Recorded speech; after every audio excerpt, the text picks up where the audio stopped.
بیت کو تھی، نبی کے خاندان کو تھی. اللہ اکبر. آئیے اس غربت کی ہلکی سی عکاسی کرتا ہوں. اس غربت کو دیکھنا ہے، اس شام غریبہ کو دیکھو. اللہ اکبر. آئے تھے تو خیمے کے اندر نوجوانوں کی کثرت تھی، خیمے گجگجا رہے تھے نوجوانوں سے.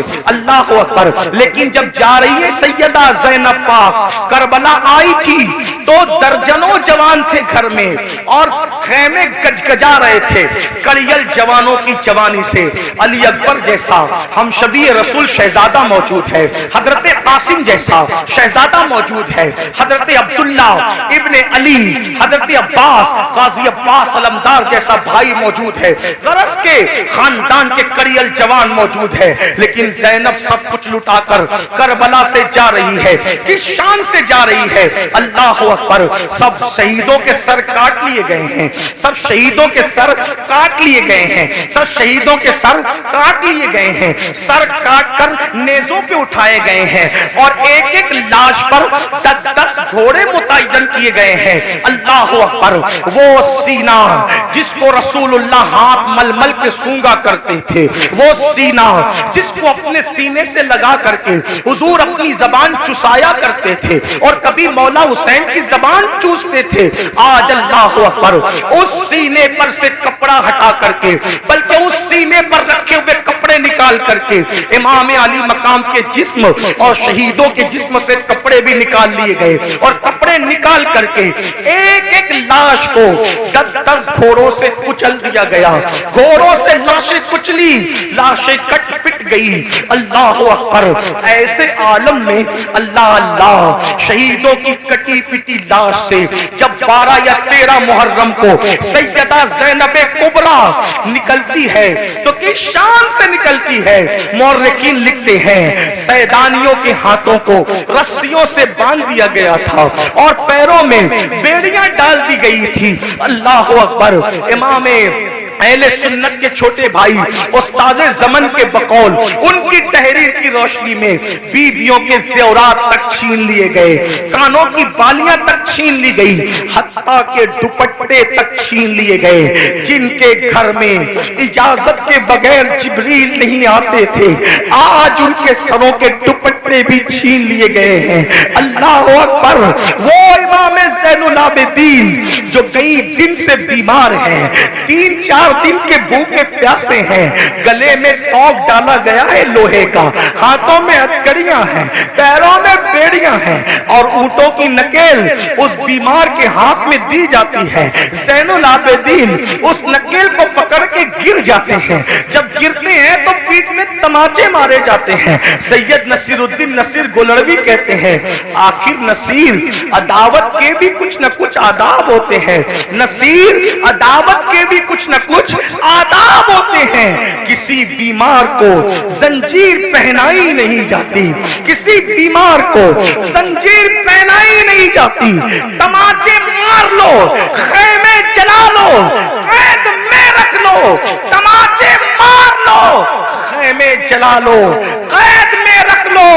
علی کے گل رخوں سے بوئے زہرائی نہیں جاتی، علی کے گل رخوں سے بوئے زہرائی نہیں جاتی. سوچو، غور کرو، یہ کربلا ہے، اس خاندان پہ کتنا ظلم ہوا ہے، کتنا مظلوم ہے یہ خاندان. جب کٹی پٹی لاشوں سے یہ سیدانیوں کا اللہ اکبر لٹا پٹا قافلہ جب جانے لگا تو سیدہ زینب نے کہا نانا جان آپ پر اللہ کے فرشتوں کی درودیں ہوں. اس حسین کو دیکھو جس کے لیے آپ سجدے طویل کرتے تھے، جس کے لیے آپ سینے پہ چڑھاتے تھے، جسے کندھوں پہ اٹھاتے تھے، آج اس کی کٹی پٹی لاش کو کفن تک میسر نہیں ہے، اس پہ خاک اڑ رہی ہے. جب آپ نے رویا، آپ کے رونے کو دیکھ کر اپنا بیگانہ سب رو پڑے. لیکن کہنا یہ چاہتا ہوں، یہ لٹا پٹا قافلہ جب کوفہ گیا تو ایک ایک تاریخی روایت کے مطابق، تاریخی روایت بہت ساری ہے، ایک تاریخی روایت کے مطابق لٹا پٹا قافلہ جب کوفہ میں گیا تو کوفہ میں اعلان ہو رہا تھا، کوفہ والوں کچھ لٹیرے تھے، کچھ ڈاکو تھے، کچھ راستہ مارنے والے تھے، وہ بغاوت کر رہے تھے، ہم نے ان کے سر کاٹ لیے اور ان کی عورتوں کو ہم قیدی بنا کر اور بچوں کو قیدی بنا کے لا رہے ہیں، ان کا تماشا دیکھو۔ یعنی یہ نہیں کہا گیا آل رسول کو قیدی بنا کے لا رہے ہیں، کیا کہا جھوٹوں نے، ظالموں نے، پلیدوں نے کہ ہم ڈاکوؤں کو، لٹیروں کو کاٹ کر کے اور ان کی بیوی بچوں کو جو وہ قیدی بنا کے لا رہے ہیں۔ اللہ اکبر، پورا کوفہ باہر آ گیا، دل رکھنے جگہ نہیں تھی، ان کی عورتیں چھتوں پہ چڑھ گئی، جب چھت پہ چڑھی کتنے دن ہو گئے؟ میری اپنی چھوٹی سی معلومات کے مطابق کربلا والوں کو بھوک اور پیاس سے کم 6 دن سے زیادہ ہو گئے تھے، زیادہ سے زیادہ 15 بھی کر لیں، 12 کر لیں، جو آپ کو تحقیق کرنا ہو کریں، میں کوئی محقق نہیں، صرف نصیحت کی بات کر رہا ہوں۔ کم سے کم 6 دن ہو گئے تھے بھوکے پیاسے ہونے میں۔ غربت نہیں تربیت، غربت نہیں تربیت، غربت نہیں لٹا رہی ہمیں، پہلے تربیت کا نہ کرنا لٹا رہا ہے۔ جب یہ قافلہ جس میں بیویوں کی چادریں چھینی گئی، بیویوں کو رسی سے باندھ کر کے ننگی پیٹھ پر بٹھایا گیا اور کہا گیا کہ باغیوں کی اولادوں کو اور بیویوں کو قیدی بنا کے لا رہے ہیں، تو کوفہ کی عورتیں چھت پہ چڑھ گئی تھی۔ سیدہ زینب نے کہا اے نبی کی بیٹیوں، اے نبی کی بہوؤں، اے نبی کی نواسیوں، تم دوپٹے سے اپنا منہ ڈھکتی تھی، اب تمہارے پاس دوپٹے نہیں ہیں تو اللہ نے تمہیں بڑے بال اس لیے دیا ہے کہ اپنے بڑے بالوں کو اپنے منہ پہ ڈال لو اور اپنے بڑے بالوں سے پردہ کرو۔